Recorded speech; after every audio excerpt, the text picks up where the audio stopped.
बड़ी खबर चुनाव को लेकर के दिल्ली बीजेपी की बैठक चल रही है। संगठन महामंत्री बेल संतोष की अध्यक्षता में ये बैठक है। बैठक में दिल्ली के सभी बीजेपी के सांसद मौजूद हैं। दिल्ली बीजेपी अध्यक्ष वीरेंद्र सचदेवा भी इस मीटिंग का हिस्सा। चुनाव की रणनीति और संगठन को लेकर के चर्चा, ये बड़ी जानकारी आपकी टीवी स्क्रीन पर। दिल्ली चुनाव को लेकर के लगातार बैठकों का दौर देखने को मिल रहा है और इसी कड़ी में बीजेपी की एक बड़ी बैठक इस वक्त चल रही है। अक्षय राय मेरे साथ, मेरे सहयोगी इस वक्त लाइव कनेक्टेड है। अक्षय, चुनाव के मद्देनजर भारतीय जनता पार्टी की एक बड़ी बैठक, क्या एजेंडा, अभी तक मीटिंग से क्या बातें निकल करके आई?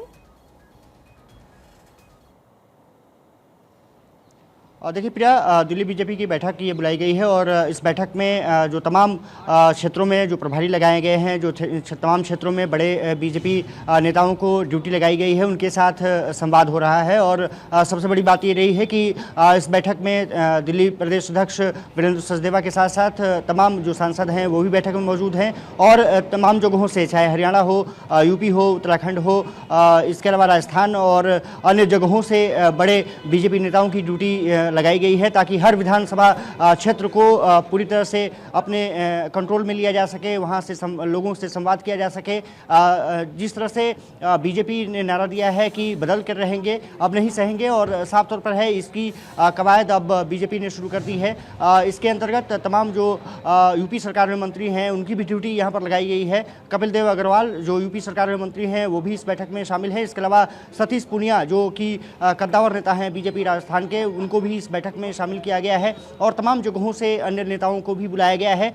70 विधानसभा के लिए लगभग 70 बड़े चेहरों को जिम्मेदारी दी गई है। साथ ही साथ कुछ अन्य नेताओं को भी उनके साथ जोड़ा गया है जो कि हर विधानसभा क्षेत्र में समन्वय देखेंगे और किस तरह से बीजेपी ज़्यादा से ज़्यादा सीटें जीत सकती है उस पर ये तमाम रणनीतियाँ बनाई जा रही हैं। संगठन के तमाम लोग इसमें शामिल हैं और संगठन किस तरह से आगे बढ़ रहा है बीजेपी का, आपने देखा होगा कि तमाम बैठकें पहले भी तमाम मोर्चों की बीजेपी दिल्ली मुख्यालय में हुई हैं। ये माना जा रहा है कि रणनीतियां बनाई जाएंगी और उन रणनीतियों को किस तरह से फोकस के रख करके वहां पर समन्वय को स्थापित कर बेहतर तरीके से जनता के बीच में जाया जा सकता है। और प्रधानमंत्री नरेंद्र मोदी क्योंकि बड़ी रैली कल करने वाले हैं, उससे पहले ये बड़ी बैठक और 70 विधानसभा सीटों को जीतने के लिए मंथन का दौर लगातार जारी है। इस बैठक में ये माना जा रहा है कि तमाम नेताओं को जो ड्यूटी लगाई गई है उनको एक पुख्ता संदेश दिया जाएगा कि किस तरह से रणनीतियों को अमली जामा पहनाना है। केंद्र सरकार की जो योजनाएं दिल्ली के लिए लागू की गई हैं उसको जनता तक पहुंचाना है और जो अन्य राज्यों में बीजेपी किस तरह से सरकार चल रही है उसको भी दिल्ली की जनता के बीच में ले जाना है ताकि लोगों को समझाया जा सके कि बीजेपी जहां सरकार है वहां पर बेहतर तरीके से काम किया जा रहा है। प्लानिंग के मायने ये भी क्या निकाले जा सकते हैं, क्योंकि दिल्ली का जो क्राउड है, दिल्ली के जो वोटर्स हैं वो बाकी राज्यों के अगर हम कंपेयर में देखें तो यहाँ मिक्स क्राउड है। बहुत सारे ऐसे लोग हैं जो कि बाहर से शिफ्ट हुए हैं, दिल्ली के वोटर्स बन गए, बड़ी संख्या में पूर्वांचल के लोग भी हो जाते हैं, साउथ से भी कई सारे लोग जो कि दिल्ली में लंबे वक्त से रहते आ रहे हैं। इन्हीं को साधने के लिए उन एरिया में जो बड़े चेहरे हैं उनको बड़ी जिम्मेदारी दी गई है चुनाव के मद्देनजर।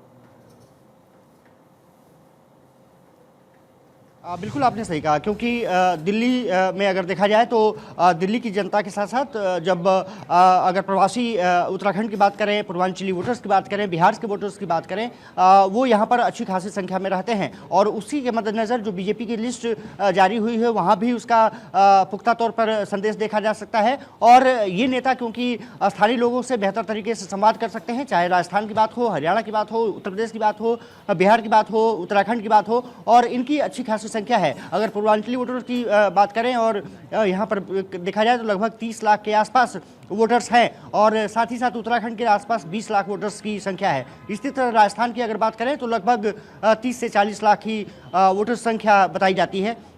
साफ तौर पर है कि सभी समुदायों के पास, सभी जो स्थानीय लोग हैं उनके पास ये नेता पहुंचेंगे और उनसे संवाद स्थापित करेंगे और बताएंगे कि किस तरह से उत्तर प्रदेश में सरकार चल रही है, बिहार में किस तरह सरकार चल रही है, उत्तराखंड में किस तरह सरकार चल रही है और किस तरह से जनता उसका फ़ायदा उठा रही है, जनता को फ़ायदा मिल रहा है। तो दिल्ली में अब बीजेपी को लाने की ज़रूरत है, ये सभी लोग संवाद करेंगे।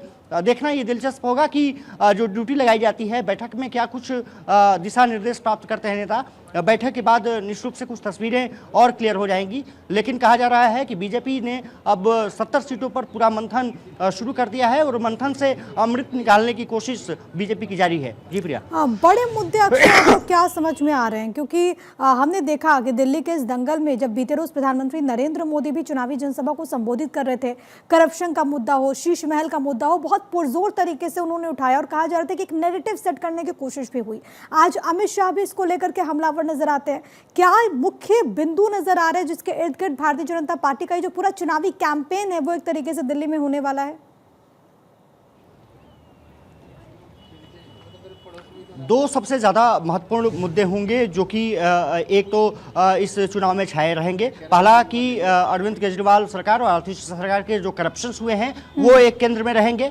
जो वादे किए गए थे वो वादे पूरे नहीं किए गए, चाहे यमुना का सफाई का वादा हो या फिर मुफ्त बिजली की बात हो, और साथ ही साथ जो सरकार ने वादे किए थे उसको पूरा नहीं किया गया। मुफ्त पानी की बात कही गई थी, वो उसके जो बिल हैं वो 10 लाख से ज़्यादा आ रहे हैं। कुछ घरों का कुछ देर पहले वीरेंद्र सचदेवा ने खुलासा भी किया कि 10 लाख से ज़्यादा पानी के बिल आए हैं। ऐसे मुद्दों को लेकर के जाएगी और करप्शन में घिरी हुई सरकार रही है अरविंद केजरीवाल और आतिशी की। इसको लेकर के फोकस में बीजेपी रहने वाली है और केंद्र सरकार किस तरह से योजनाओं को लागू कर रही है वो एक महत्वपूर्ण मुद्दा रहेगा। जैसे प्रधानमंत्री ने जिक्र कर दिया कि आप आए थे अन्ना हजारे के नाम पर, लेकिन उनके नाम को जिस तरह से भ्रष्टाचार से पूरी तरह से डुबो दिया गया, दिल्ली की जनता उससे त्राही कर रही है। आपदा का जिस तरह से उन्होंने जिक्र किया, ये माना जा रहा है कि वो एक प्रमुख मुद्दा केंद्र में रहेगा और केंद्र सरकार किस तरह से दिल्ली वासियों को बेहतर जीवन के लिए काम कर रही है वो केंद्र में रहेगा। ये माना जा रहा है कि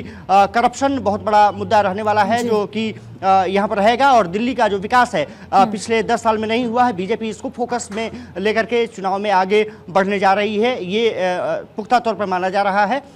ये जरूर होगा कि कल जो जापानी पार्क में प्रधानमंत्री ने रैली करने वाले हैं, 10 बजे उनकी रैली बुलाई गई है, तो ये माना जा रहा है कि उसमें भी वो पूरी तरह से हमलावर रहेंगे और किस तरह से मोदी सरकार दिल्ली वासियों के लिए काम कर रही है वो भी एक सेंटर में कहीं ना कहीं रहेगा कि बीजेपी क्या चाहती है, कि बीजेपी दिल्ली किस तरह से विकसित रहे हो, किस तरह से आगे बढ़े और यहाँ के जो निवासी हैं उनको सुख सुविधाएं किस तरह से मिल रही हैं। आम आदमी पार्टी पर यही बीजेपी आरोप लगाने जा रही है कि यहाँ पर जो बोला गया वो काम नहीं हुआ और काम अगर करना है तो बीजेपी उसके लिए मुफीद पार्टी है, वो काम आपका करा सकती है। ठीक है अक्षय, आप नजर बना के रखिएगा। फिलहाल के लिए बहुत धन्यवाद आपका तमाम बातचीत और जानकारी हम तक पहुंचाने के लिए। तो दिल्ली चुनाव के मद्देनजर भारतीय जनता पार्टी की एक बड़ी बैठक और इसमें तमाम जो बड़े चेहरे हैं वो इस वक्त मौजूद है।